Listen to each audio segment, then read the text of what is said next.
ज्ञान वाणी का नव उपहार, पहुंची शिक्षा के द्वार, पढ़े लिखे और बने कुशल, ज्ञान वाणी का उद्देश्य सफल। ज्ञान वाणी। नमस्कार शिक्षार्थी श्रोताओं, स्वागत है आप सभी का हमारे कार्यक्रम साप्ताहिक ज्ञान पत्रिका में। शिक्षा किसी व्यक्ति को न केवल शिक्षित बनाती है बल्कि उसे एक बेहतर नागरिक और समाज का एक सम्मानित और जागरूक सदस्य भी बनाती है। इससे एक शिक्षित समाज और न्याय और सामाजिक समृद्धि की भावना भी बनती है, क्योंकि शिक्षा ही समाज को सही और गलत की पहचान करने में मदद भी करती है और उच्च शिक्षा मूल्यों की प्राप्ति में सहायक भी बनती है। शिक्षा के इन्हीं उद्देश्यों की पूर्ति करता है देश का हर शिक्षण संस्थान, और हर शैक्षिक गतिविधियों की जानकारी लेकर आता है हमारा कार्यक्रम साप्ताहिक ज्ञान पत्रिका। तो आइए जानते हैं क्या कुछ खास है आज के इस अंक में। इंदिरा गांधी राष्ट्रीय मुक्त विश्वविद्यालय में जुलाई 2024 सेशन के री रजिस्ट्रेशन और रजिस्ट्रेशन की प्रक्रिया जारी। इग्नू ने जुलाई 2024 सेशन से शुरू किया एमए इन श्रीमद् भगवत गीता अध्ययन में कार्यक्रम। कार्यक्रम के करियर सेगमेंट में जानकारी होगी कॉमर्स फील्ड में कैसे बनाएं अपना सुनहरा भविष्य। जानेंगे कहां है आपके लिए रोजगार की संभावनाएं और क्यों रहा बीता सप्ताह इतिहास में खास। तो चलिए जानते हैं ये सभी जानकारियां विस्तार से। इंदिरा गांधी राष्ट्रीय मुक्त विश्वविद्यालय यानी इग्नू में पंजीकरण की प्रक्रिया जारी है। जिन उम्मीदवारों ने अभी तक पंजीकरण नहीं कराया है वे अभी विश्वविद्यालय की आधिकारिक वेबसाइट पर जाकर पंजीकरण करवा सकते हैं। विश्वविद्यालय की आधिकारिक वेबसाइट है www.ignu.ac.in। उम्मीदवार कुछ आसान से स्टेप्स को फॉलो करके अपना पंजीकरण करवा सकते हैं। सबसे पहले इग्नू की आधिकारिक वेबसाइट www.ignuadmission.samarth.edu.in पर जाएं। इसके बाद इग्नू जुलाई 2024 सत्र के लिए पंजीकरण प्रक्रिया के लिए आगे बढ़ें। अब आवेदन पत्र पूर्ण रूप से भरें, आवेदन भुगतान ऑनलाइन करें और फॉर्म को जमा कर दें। इसके बाद फॉर्म डाउनलोड अवश्य करें और भविष्य के संदर्भ के लिए इसका प्रिंट आउट अवश्य लें। इसी के साथ हम आपको बता दें कि री रजिस्ट्रेशन की प्रक्रिया भी इग्नू में जारी है। री रजिस्ट्रेशन करने के लिए शिक्षार्थी को इग्नू की आधिकारिक वेबसाइट www.onlinerr.ignu.ac.in पर क्लिक करना होगा और कुछ स्टेप्स को फॉलो करते हुए अपनी री रजिस्ट्रेशन की प्रक्रिया को पूरा करना होगा। यदि आप इस विषय में अधिक जानकारी लेना चाहते हैं तो आप इग्नू की आधिकारिक वेबसाइट पर विजिट कर सकते हैं। इग्नू की आधिकारिक वेबसाइट है www.ignu.ac.in। Indira Gandhi national open university ने भगवत गीता का नया डिग्री कोर्स शुरू किया है। छात्र एकेडमिक सेशन 2024-2025 के लिए इग्नू से श्रीमद् भगवत गीता स्टडीज में मास्टर्स डिग्री प्रोग्राम में एडमिशन ले सकते हैं। Indira Gandhi national open university यानी इग्नू डिस्टेंस लर्निंग के माध्यम से अलग अलग अंडर ग्रेजुएट और पोस्ट ग्रेजुएट प्रोग्राम में डिग्री लेने का अवसर देती है। इस बार के एकेडमिक सेशन 2024-25 का नोटिफिकेशन इग्नू ने अपनी वेबसाइट पर जारी कर दिया है। इस बार के सत्र में इग्नू ने भगवत गीता में एमए प्रोग्राम लॉन्च किया है। इस प्रोग्राम का पूरा नाम एमए भगवत गीता अध्ययन रखा गया है। प्रोग्राम की अवधि 2 वर्ष की होगी। एमए भगवत गीता स्टडीज के विषय में आप अधिक जानकारी इग्नू की वेबसाइट से ले सकते हैं। इग्नू की वेबसाइट है www.ignu.ac.in।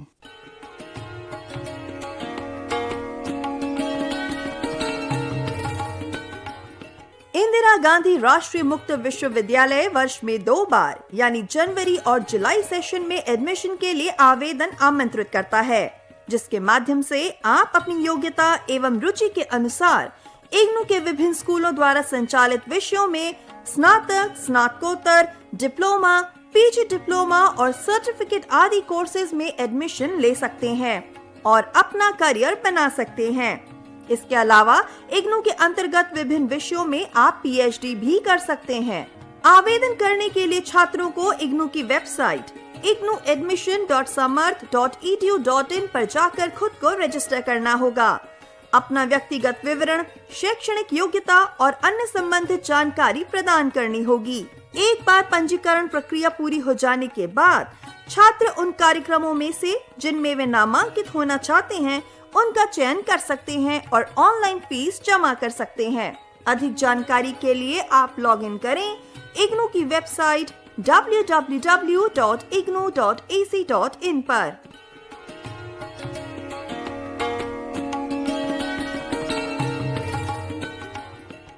तो ये थी जानकारी शिक्षा से संबंधित। आप सुन रहे हैं साप्ताहिक ज्ञान पत्रिका FM 105.6 मेगाहर्ट्ज पर।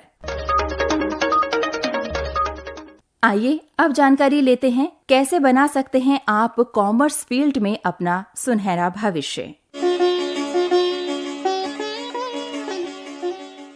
कॉमर्स फील्ड हमारे रोजमर्रा के लेन देन से जुड़ा एक मल्टीनेशनल कंपनी जैसा या फिर यूं कहिए कि स्टार्टअप के जैसा एक प्रोफेशनल कोर्स है जिसकी जरूरत हर किसी को रहती है। कॉमर्स के फील्ड में करियर बनाने वालों के लिए नौकरी के दरवाजे कभी बंद नहीं होते। स्टूडेंट्स के लिए 12वीं के बाद बीकॉम बढ़िया ऑप्शन है। बीकॉम के बाद आप accounting, taxation, finance, company law, banking, insurance, goods accounting जैसे क्षेत्रों में अपना करियर बना सकते हैं। ऑनर्स सामान्य बीकॉम के अलावा आप BCom in banking and insurance, BCom in financial marketing, BCom in account and finance की डिग्री भी ले सकते हैं। बीकॉम के स्टूडेंट्स के लिए कॉमर्स के अलावा law, foreign trade management studies जैसे क्षेत्रों में भी करियर की अनेक संभावनाएं हैं। इसके अलावा कॉमर्स फील्ड में कुछ और नए ऑप्शन भी हैं। बात करें अगर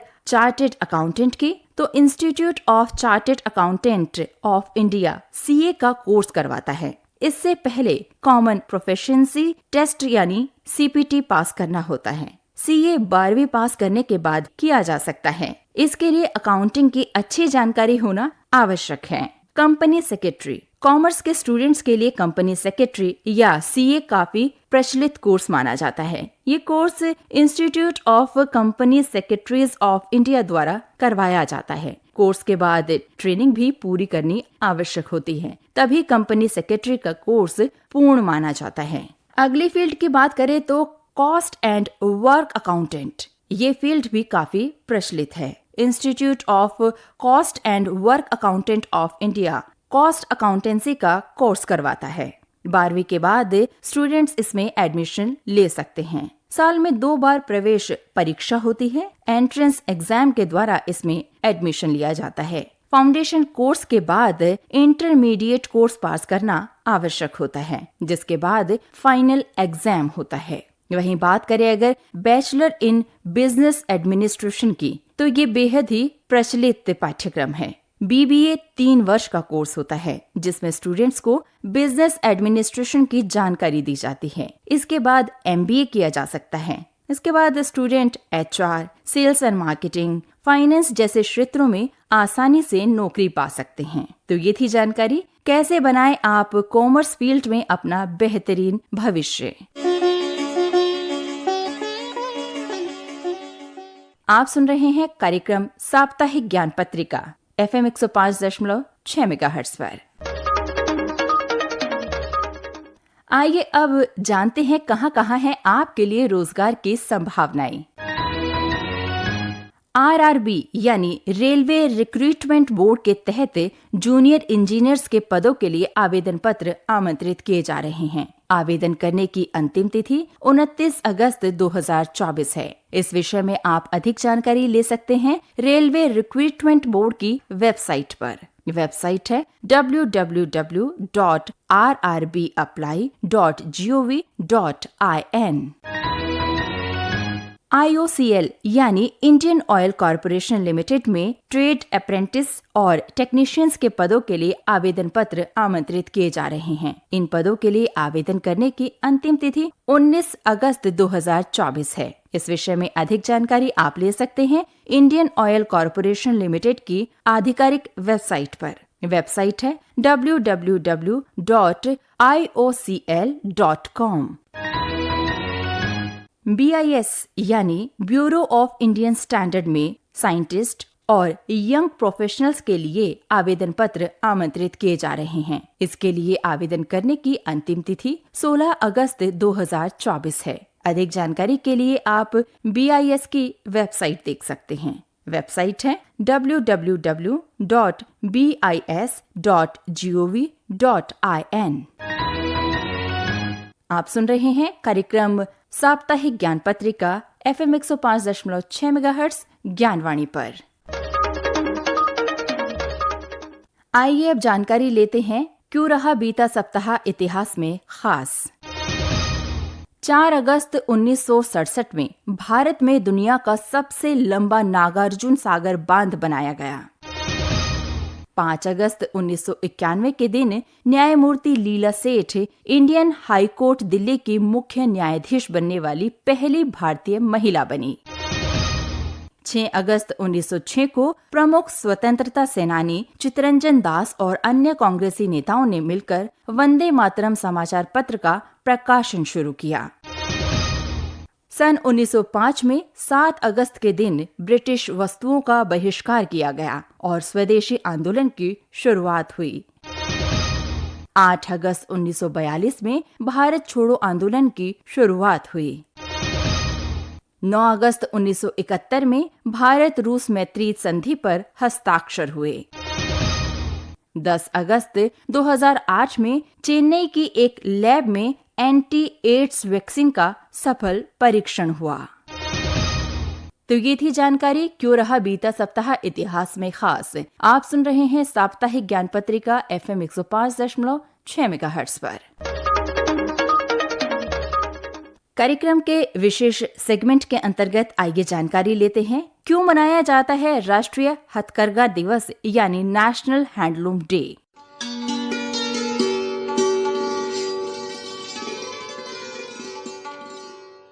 7 अगस्त को देश में राष्ट्रीय हथकरघा दिवस यानी नेशनल हैंडलूम डे के रूप में मनाया जाता है। इसको मनाने के पीछे विशेष महत्व है। इसी दिन 1905 में स्वदेशी आंदोलन की शुरुआत हुई और इसी दिन कोलकाता के टाउन हॉल में एक महाजनसभा में स्वदेशी आंदोलन की औपचारिक रूप से शुरुआत की गई। भारत सरकार ने सन 2015 से इसी दिन की याद में हर वर्ष 7 अगस्त को राष्ट्रीय हथकरघा दिवस मनाने का निश्चय किया। हथकरघा दिवस मनाने का मुख्य उद्देश्य लघु और मध्यम उद्योगों को बढ़ावा देना है, साथ ही बुनकर समुदाय को सम्मानित करने और भारत के सामाजिक आर्थिक विकास में उनके योगदान को बढ़ावा देने के लिए भी हथकरघा दिवस को मनाया जाता है। इस दिवस का उद्देश्य न केवल हाथ बुनकर समुदाय का सम्मान करना है, बल्कि इस क्षेत्र में मौजूदा चुनौतियों का समाधान करना भी है और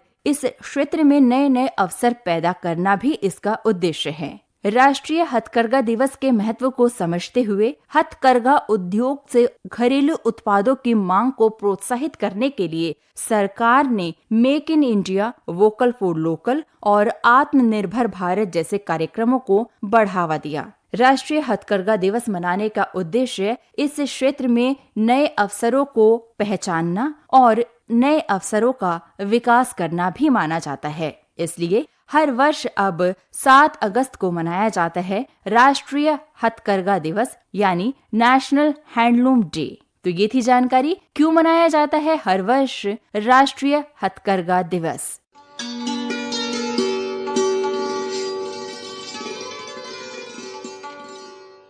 इसी के साथ अब आज का साप्ताहिक ज्ञान पत्रिका यहीं संपन्न होता है।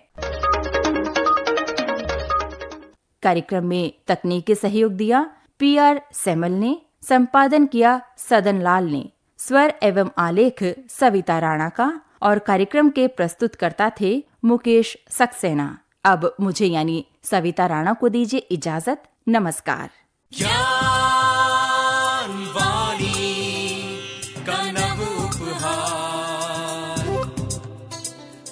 शिक्षा